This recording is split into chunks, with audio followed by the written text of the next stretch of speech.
to Morning Express. We're glad you're watching. I'm Sophia Wanuna. Today, as we give away our KTN gift hamper, we've been doing that every day this month. Lovely people here on Morning Express just like to give. And they're asking very simple questions. Today, name for me 4 segments on the Morning Express show for a chance to win. That hamper you're just about to see on your screen right there. Yes, there it is. It's up for grabs. Amazing stuff inside: notebook, mag, t-shirt, KTN branded. You can get to feel part of the family right here on KTN. Just let me know. We have several segments here on Morning Express, this show that comes your way every Monday to Friday. Several segments on the show. Just name for me 4. Tweet me at Sophia Wanuna. And yes, you might just be that lucky winner and get that gift hamper. And I'll announce the winner at the end of the show, so stay with us. I see quite a number of you already tweeting as well. It is Mr. Chris Hart's time on the show. Thank you for joining us. And I'll start by somebody who's saying, Cleo is asking, I've been a huge fan of Chris Hart articles. Give us his Twitter handle, please. It's Cool Kenya. Cool Kenya. Cool Kenya. So cool, C-O-O, no, not cool for K. You know, this cool. Yeah. The real cool. Yes, the real cool. So at Cool Kenya. Yeah. All right, there you have it. Cleo at Cool Kenya is where you can find Chris. Do you tweet much? Not a huge amount. I tweet articles that I've put out online, you know, things like that. So that's what people go for. So today we're all about the in-laws, and the toxic ones is our tag this morning. It's an interesting place and time when you're getting to meet the parents, you know, of the partner. When, let's begin at the point of introduction, and when should that happen? So I'm the lady or the man, whoever. Let's take both sides. At what point do you decide I'm going to introduce my partner to my parents? Fairly cautiously, I think. You know, I think you've got to be some way along the dating path before you actually expose them to the in-laws. I think, you know, a number of reasons really. You could, of course, just let them know that there's a girlfriend, boyfriend, and they are aware of what you're doing and so on. But the meeting tends to put a certain stress on the relationship, doesn't it? It tends to say this is a serious relationship. This might go somewhere. And I don't think you want to go through that path and go along that path too soon. So you want to take your time and make sure things are serious and steady. Do you need to be in this space where you're thinking, I want to marry this person? Is it necessary? The thought has got to have crossed your mind, I think. You know, that this is a relationship that might just go on forever. It's not really worthwhile introducing people that frankly, if you know you're just going clubbing, it's all very casual. Frankly, you're not even monogamous or anything like that. You know, what's the point? Because chances are they'll flitter through your life and another one will be there 3 weeks later. You don't want to go there. So it wants to be what, 3 to 6 months where you've suddenly started to think this is looking fairly permanent. You've far from made your mind up. Because to be honest, the meeting with the in-laws is part of the making up your mind process, isn't it? So it wants to have been past the point where you've become an item, and around about the point where you're starting to hang out a lot together. It's stopped being dates in fancy restaurants, and it's become, you know, we go shopping together and stuff like that. And the person being introduced, what should they read into this? Because we see a lot of people, the minute they've been introduced, they're like, woo, I think the proposal is coming soon. I think that's part of the problem. You know, that when you start introducing people to the family, everybody has that expectation in both sides. And the family starts to have that expectation. And you don't want to raise those expectations until, to be honest, you're on the final part of dating before you're beginning to think, I'm thinking about a proposal. So for this guys we see introducing girlfriends home to the in-laws, you know, the family ends up meeting 10 in 1 year. That's bad. That shouldn't happen. They should stop and only get to that point when they're totally serious, because we've seen people who will do it over and over, and the in-laws kind of get confused and also think, okay, this one will never really settle down, will he? That's right. You've got it exactly right. And you've got to remember grandma sitting in the corner who's likely to get the names wrong and all that sort of thing. It gets very embarrassing. So when there's the meeting, the imminent one, we'll talk about, of course, there are those that happen without planning. You know, maybe you're somewhere and you bump into them, or something happens, you're in a wedding and everybody's there, so it kind of wasn't planned. But then there's the planned, we're going to meet mommy, daddy, my brothers and sisters, siblings. So in terms of just how to approach those kind of meetings, for those that are planned, that next week we're going to visit the in-laws, what to keep in mind? Well, I think first of all, the in-laws should know quite a bit about this person beforehand. So you should have been mentioning it. You should have been saying the sort of things you've been doing together. They know it's part of, this person is part of your life. Okay. And then the same thing should be happening in reverse. Your intended should be getting a lot of information about the family. Frankly, it's part of the mating game anyway, isn't it? You know, we talk about each other's families. So you tell them what your father does, what your mother does, what their history is, what the sort of things that go on in the family, where they live, and the sort of neighbours they've got, and what the environment is like. All this should be fairly clear. Yeah. Show the family albums. You know, make it so that your intended has got an idea about what they're going to experience. Yes, and also the family, because you see sometimes in those situations, you know, what's your name? Where do you come from? Like, they know nothing, zero on this person. Yeah, well, you ought to have got past that point. Yeah. They ought to know quite a lot about it. It shouldn't be the initial learning of this person, the first. It shouldn't come as a total surprise. Okay, so I'm going, say, to my boyfriend's home as a lady, because we know first impressions are everything. They're huge. So what, in terms of appearance and what I'm doing, what I'm saying, everything, what do I need to keep in mind as well? Well, it's a little bit like a job interview, really. Interview. Well, it is really, isn't it? With the big bosses. Yeah. What you need to do is you need to know the dress code. So if you turn up in some power suit to some little village in Migori, you know, it's not going to it's not going to go down too well. So you want to look serious. You've got to look dressed better than, but appropriate to the people you're going to meet. So, better than? Yes, 10%. You know, not.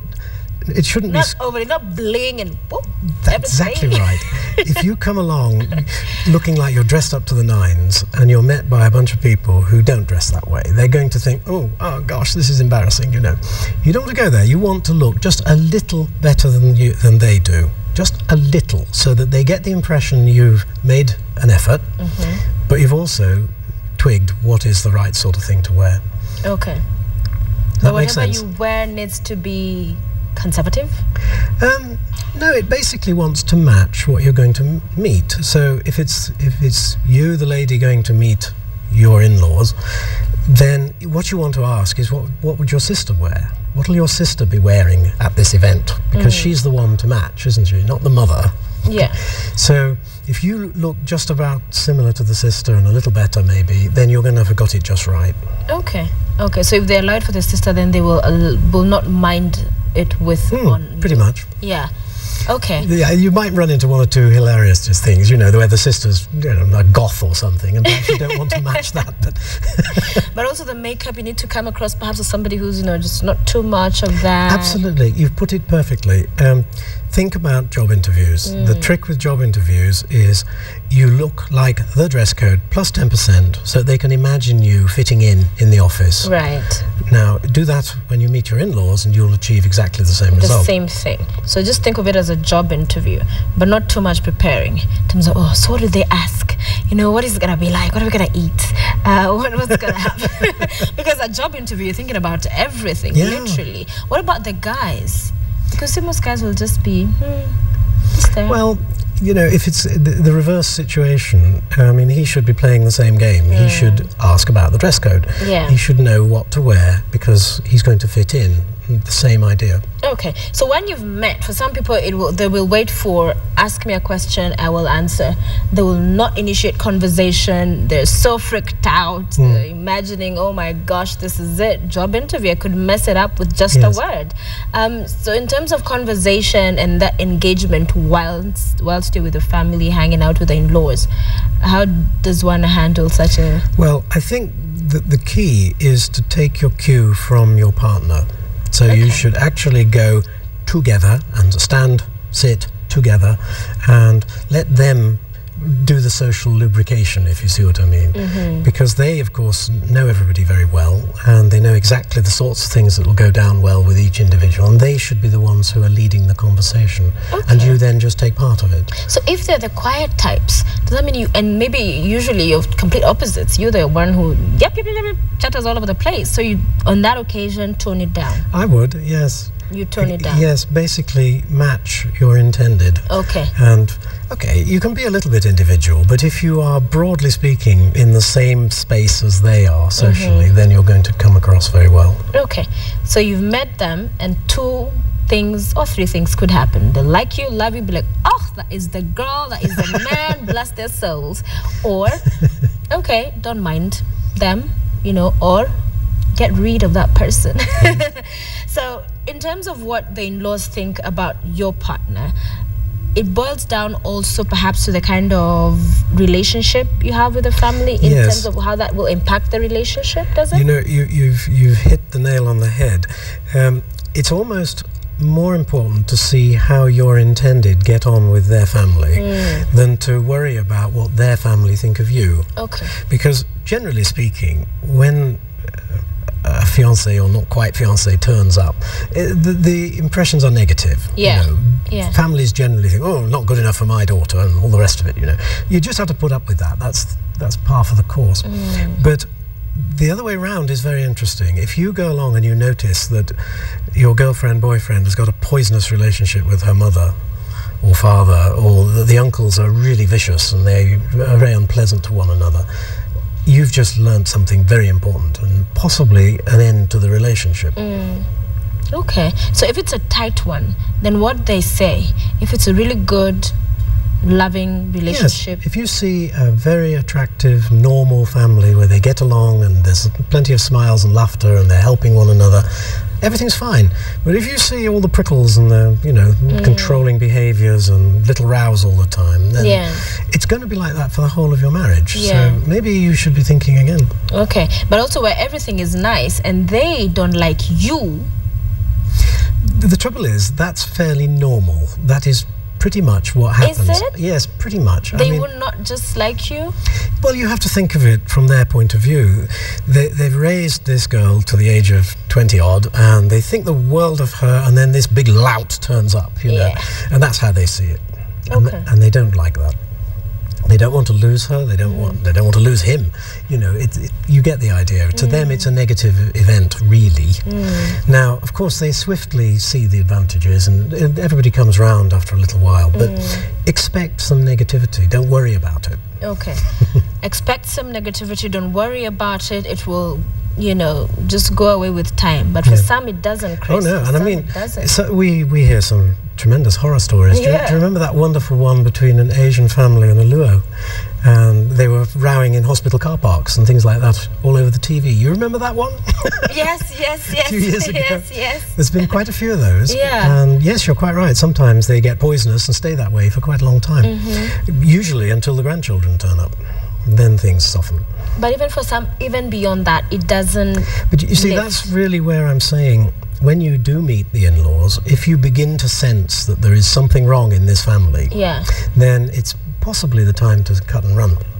So you'd advise, if things are not good, not looking good, they don't like you, they're very hostile to you, to run, to leave, to let go? If you see sustained hostility, or if you see, actually, shall we call it hostility between inside the family involving your fiancé, it's very, very bad news indeed. You see, you've got to put it in context. You think about the things that people row about and have difficulties with in marriages generally, and there's 3 famous things that everybody rows about, and of course one of them is the in-laws. Yeah. So if you can see from the outset that you've got a very difficult set of in-laws, then that's going to be a serious issue for you for the whole of the marriage. Yeah. So you need to be already accepting of that, already appreciating of the fact that that might be what you have to live with. And some choose to go down that path, you know, hoping that things will change. They don't. They don't. That's the problem. Yeah. If after enough time for people to get used to things, say 2 or 3 months, If things are still looking very poisonous, then you've got to start asking yourself a few questions. Because it is difficult. Now, that's not to say that some people can't cope. I mean, some families just never interact with one another. Maybe you're planning to move to Kuala Lumpur, in which case it's not really an issue. But if you're going to be interacting with the family a lot, if your intended likes their family and visits them every weekend, and you're going to have to go along, and it's dreadful. You're always thinking, oh no. Then you know it's going to be a problem. Okay. And I think for some then it would become almost inadvertent that somehow they'd put their partner in the middle of it to choose. In that, this in-laws are hostile to you completely, they don't like you, and this man is in love with you, or this woman is in love with you. And so at the end, in trying to resolve this conflict, you find yourself in a position where you're trying to, in a way, some on purpose, some not, you know, to choose, like, you know, so who, I mean, you see what they do to me, how they treat me, they always, I'm always nice, I cook when they come, you know, so in essence putting the other person on the spot. So I'm being nice, they're being mean, they're bad people, you love me, you love them, so what happens next? I mean, it revolves around one of the fundamental rules of marriages, which is that when a couple marry, they have to change their priorities quite considerably. Their priorities have to shift to a total focus on each other. Each other comes first. It doesn't matter whether you're talking about families or football or work, the partnership comes first. Now, if you can see that that's happening and the family is a problem, now the focus on each other will actually solve that problem. You'll be able to work on it together as a team. Does that make sense? So if you sense that that is not happening, as you develop your relationship, you see that this focus on you is not developing. Yeah, he still goes out drinking with his mates. He still plays football all the time. He still works till 10 o'clock every night. Then you're going to have those sorts of difficulties, and the family will get embroiled in that. Okay. Yeah? Yeah.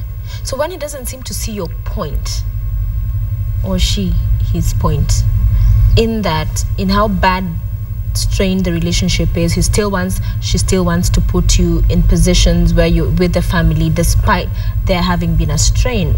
What then is left for the other person to do? Do you up and leave, or do you keep making noise? I said I don't want to go. I think actually there's a prevention element involved in this. Earlier in the relationship, before you actually get together, you've got to sense one or two of the key things in, if you like, the personality of your new partner.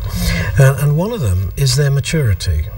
Now, I mean that in the sense that everybody, before they marry, should have become independent and mature and should be able to stand up to their family. Yes. So if you sense that the person you're getting involved with is somehow still firmly linked into their family and will follow their family's lead at your expense, you're not with somebody who's ready to marry.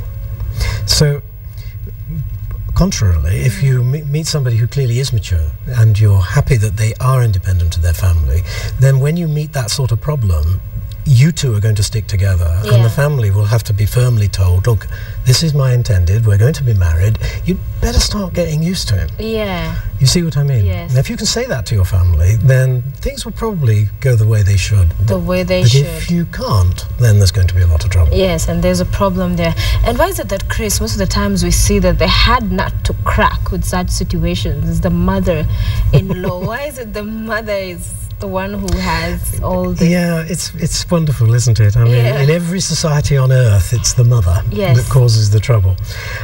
I don't really know, to be honest. I don't think anybody knows, but it is true, isn't it, that for a mother, she's born this child, she has reared it, it's an incredibly precious thing to her, and she's losing it. And she's losing a certain thing that she feels she controls. I mean, for example, she's looked after her son all his life, and all of a sudden there's this other woman cooking the ugali somewhat different, and she can't resist saying he doesn't like it like that, and things like that. So yeah, I think it's very, very difficult for mothers to let go of children. In fact, I don't think mothers really think their children ever grow up. And my mother's 87, and I think she still thinks I'm 5 years old. Yeah. You know? Okay, but there are things that one can do to endear themselves to the mother, or when, you know, it's the father or siblings that don't like you. Are there things, can you try, should one try, go out of their way? But actually, you don't do it with them, you do it with your fiancé. Okay. If you are treating their son or daughter well, then they start to come into line. What if they're just jealous?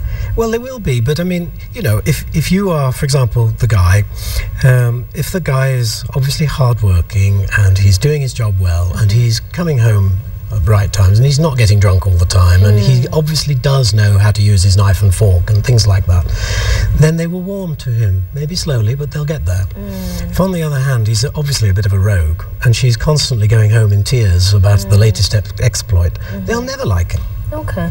The situations that get to explode in marriage when, you know, arguments start erupting in that, say the husband has been paying fees or all manner of support to his family, and then once married it brings about some strain in their finances in the family, and maybe that had not been mentioned before, and then it becomes a source of argument. So as the woman, you don't have to look as like the person who's saying, okay, don't take care of your family, now you have me, you know, forget about these people, but at the same time it's creating a strain. So how is that resolved? Well, what is key is that long before the wedding day, you actually sit down, the two of you, and discuss all that and decide how you're going to handle things of that sort. The key is that the husband and wife are going to have to make joint decisions about that.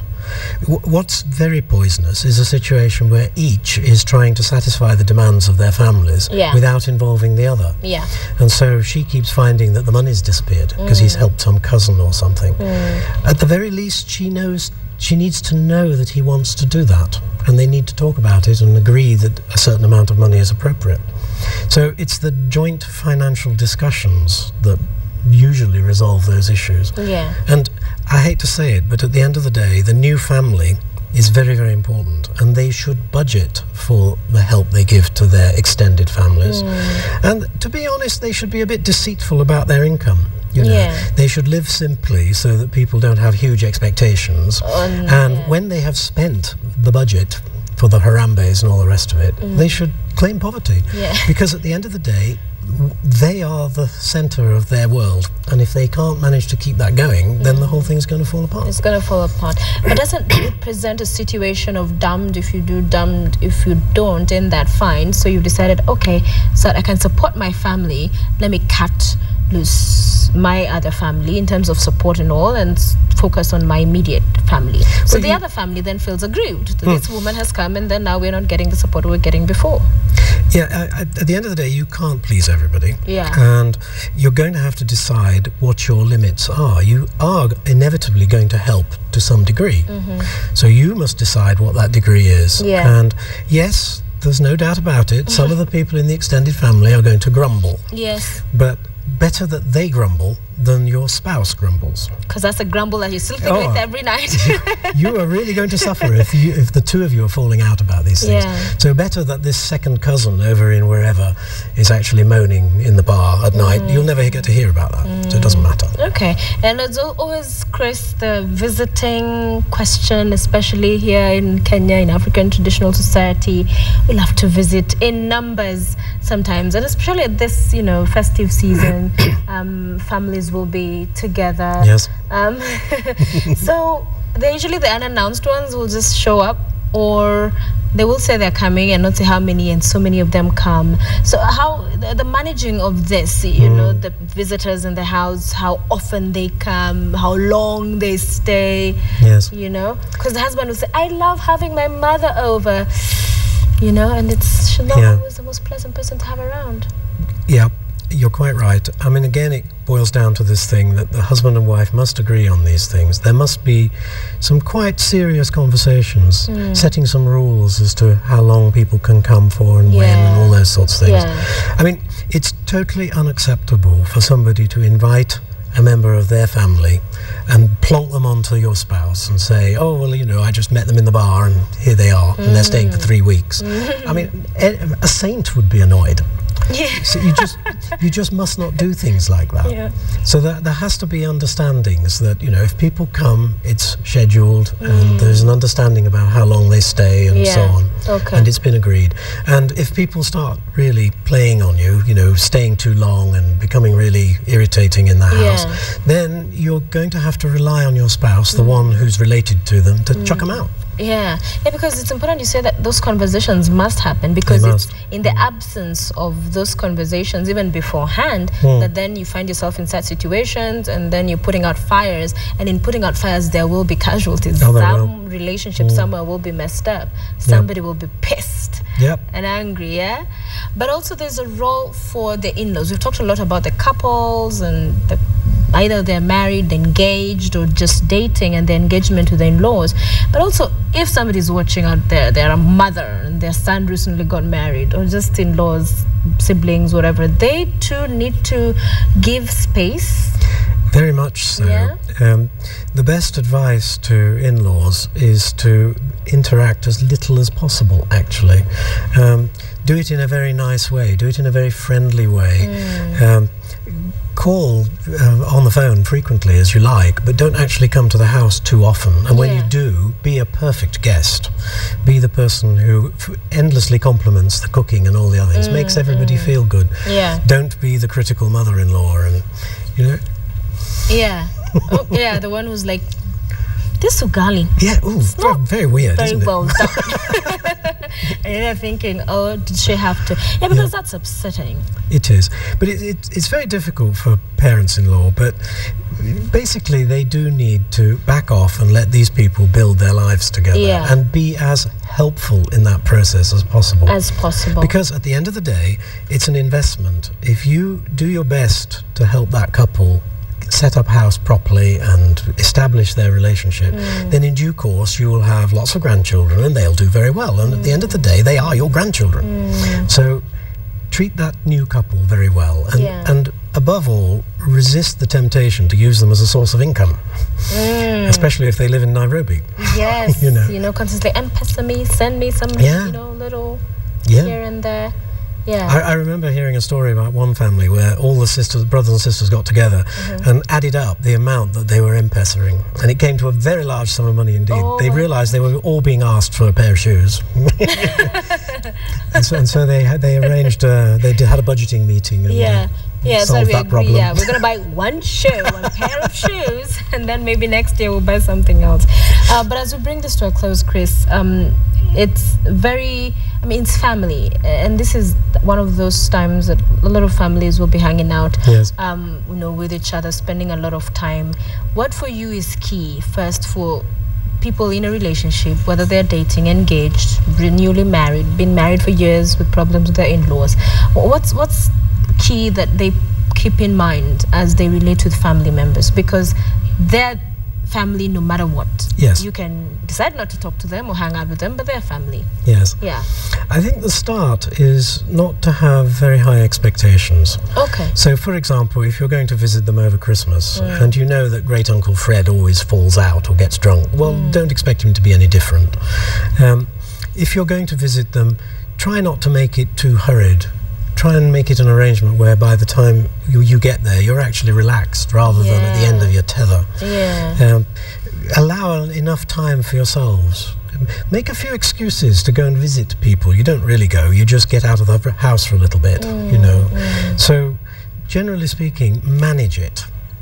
And stick together like glue. Look after one another. And if one of you is beginning to get a bit frayed, support them. Look after them. It is that confidence and that support, even from the partner. That's it has to be there. I mean, if I'm visiting the in-laws and I don't feel that my wife is really looking after me, then I'm going to feel pretty grumpy about it by the end of the visit. But toxic in-laws will always be there. Every family has somebody who's toxic. It's inevitable. And you just have to live with it and manage it. So the high expectations, that should be managed, not to have expectations, and also to be supporting of our partners. Excellent. Well put. Merry Christmas. We're taking a break up to next year, so this is our last what is it, relationship talk for this year. Yes, for this year. So we'll see you next year. Thank you so much. Pleasure. And we're glad you're watching Morning Express. We're going to take a short break now. Stay with us. We'll be back with lots more right here on KTN.